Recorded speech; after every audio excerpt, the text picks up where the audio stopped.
Hey people, it's Coach Simmons here, and I want to try to hit four schools today.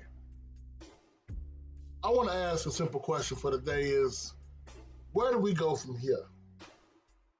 Now we see two of these universities in the great state of Louisiana have let go of their head coach. One being Southern University, one being Grambling State University. I believe this one of the third schools on here, Tennessee State, maybe Eddie George has 1 year left to get something done, get a move that he wants to see done. And the last one, we're going to discuss Jackson State and TC Taylor. Was this season a success or a failure? But I want to first get into Southern University. Southern University is one of the most profitable schools in the SWAC. So they have the bigger budgets of most FCS schools, even one in particular, FBS school. Well, them. Are we to expect more from Southern University? Yes. We do believe a lot of these schools, like all of these schools, are in great recruiting beds. Great recruiting beds. But when it comes to name recognition in their state, one can argue that Southern is probably the second to third most recognized name for a school in that state. So talent shouldn't be a big deal. So what is the problem holding Southern back? I said it before, the problem I see with Southern University is, quite frankly, quarterbacks. See, a long time ago, there was a coach. He said that bad coaches can only coach players to their system. Great coaches change their system to their players. And I'm going to tell you something, people. Art Shell meant that when he said it. Southern has a problem of not changing itself up to go with the foundation that they have, the talent that they have. If they have a great throwing quarterback that can move the ball down the field, they prefer to go with a running quarterback. It's just that simple. Until Southern can get somebody in who can actually maneuver and change their offense around their quarterbacks, they're going to maintain being middle of the pack.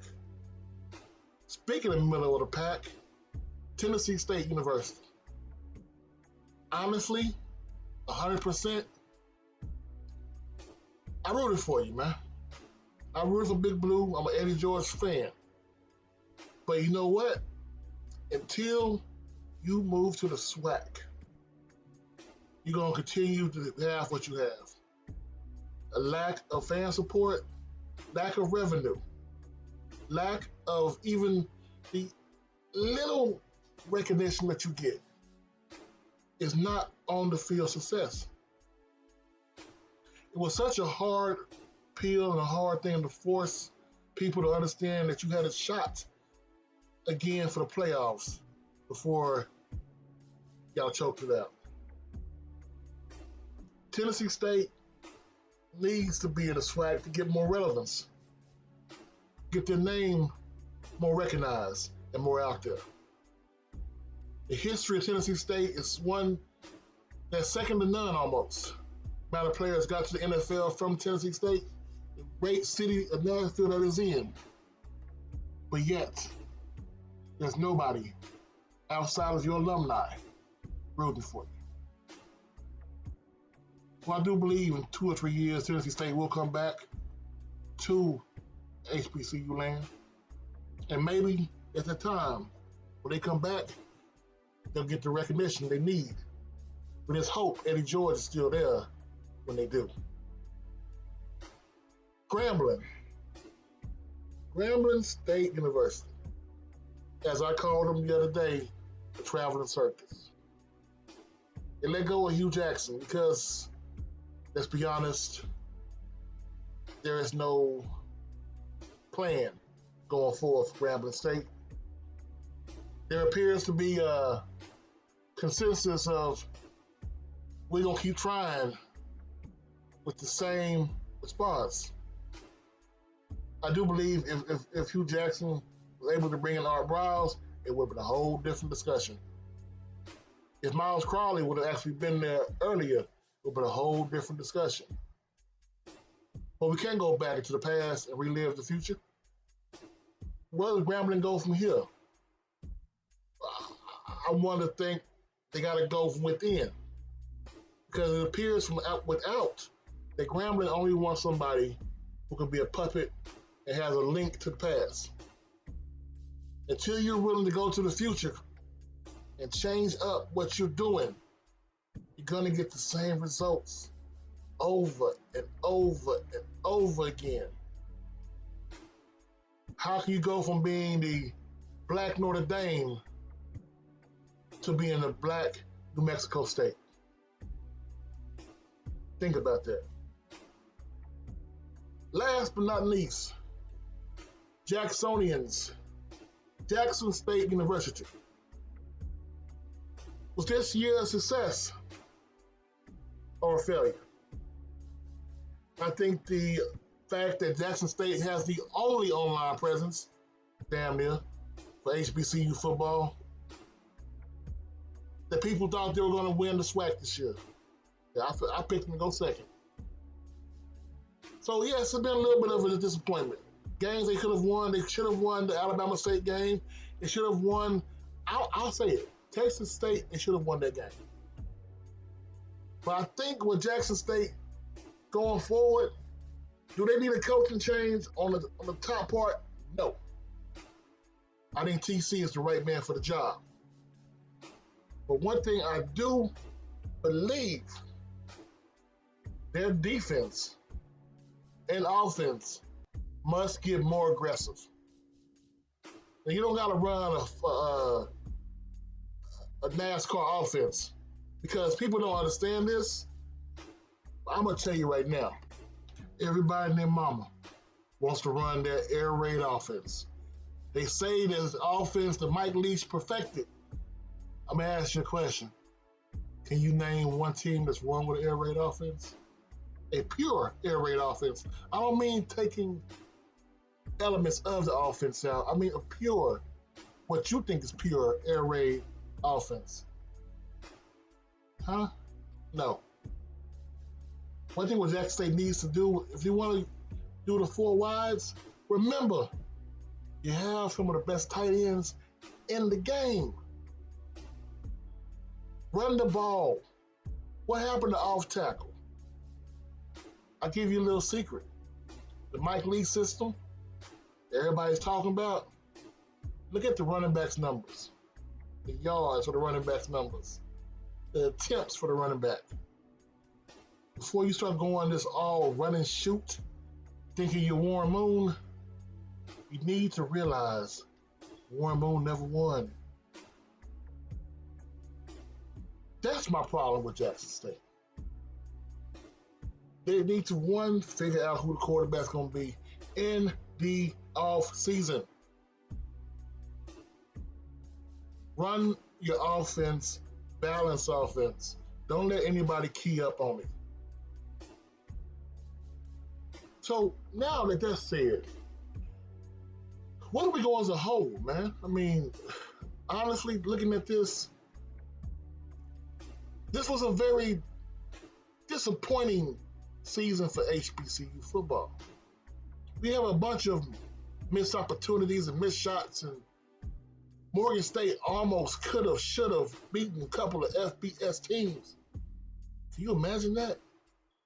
If they would have pulled off the game against Eastern Michigan and then pulled off the game against Northwestern? People. If Jackson would have found out how to play special teams and block on the left side of the defensive line against Texas State, Would that have been more successful? Hell yes. Now we're going into the Celebration Bowl, and it seems like a letdown. I'm not talking about the fact that Coach Prime's not here. I'll say the name. I ain't scared of it. I ain't talking about that. Even before he got here, Celebration Bowl, Alcorn and A&T was something to go for. But unless you are Howard, Fam, or even, well, no, Prairie View had a chance, but Prairie View, the Celebration Bowl eh. It's not much of a Celebration Bowl when there's nothing to celebrate. We're celebrating mediocrity. That's what we're celebrating. If Prairie View somehow way flips past FAMU, I mean, if they give everybody in FAMU poison or give them diarrhea the night before the game, and they flip past FAMU, do we really want to see Prairie View versus Howard? I mean, I'm in Texas. Prairie View is my default HBCU in the SWAC because Houston Tillotson, like I keep saying to y'all, don't play football. But the last team that beat us was Prairie View A&M University. So is that something I want to see in Atlanta? Well, we know Prairie View fans don't travel. Yeah, they don't go to their home games. I'm gonna get them to go to Atlanta, Georgia. Prairie View fans don't travel to a Labor Day Classic in Houston. Let that sink in.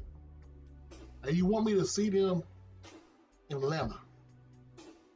Howard University couldn't sell out the championship game, quote unquote, versus Morgan. And you want me to see them in Atlanta?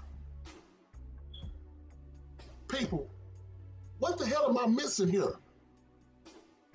Maybe I'm missing something that's not meant for me to understand. Maybe I'm just ranting and raving. These schools that we fight tooth and nail about, we care about, bleed about, ready to about, do we support them? So the question started off, where do we go from here? But the question I have now is, are we all talk? Celebration Bowl should be the Super Bowl. You got fans for the teams that go, yes. But you also have fans from other teams that didn't make it. Because it's the last game of the year. That's what was sold to us. Celebration Bowl is a celebration of us. But anybody besides those 3 schools, really 2 schools, really 1 school, yeah, I said it, really care? Is anybody going to be watching this Celebration Bowl that is not from Tallahassee, Florida? I'm waiting for an answer here. There's something missing when we on each individual school don't handle our own business. So when it comes time for the Celebration Bowl, we have something to celebrate. Maybe it's Prairie View has a problem of either getting blown out or winning by 2. FAMU played after they beat Jackson State. They played absolutely nobody besides USF. Now, technically, USF hang in there with Alabama. So FAMU scored more points on USF than Alabama did. Okay. But seriously, people, that's really the only team that's going to have any reason to be happy about this. Last year we had teams that were either for Jackson or anti-Jackson, for Central or anti-Central. Now it's like, So where do we go from here? I think it's time to force our schools to compete.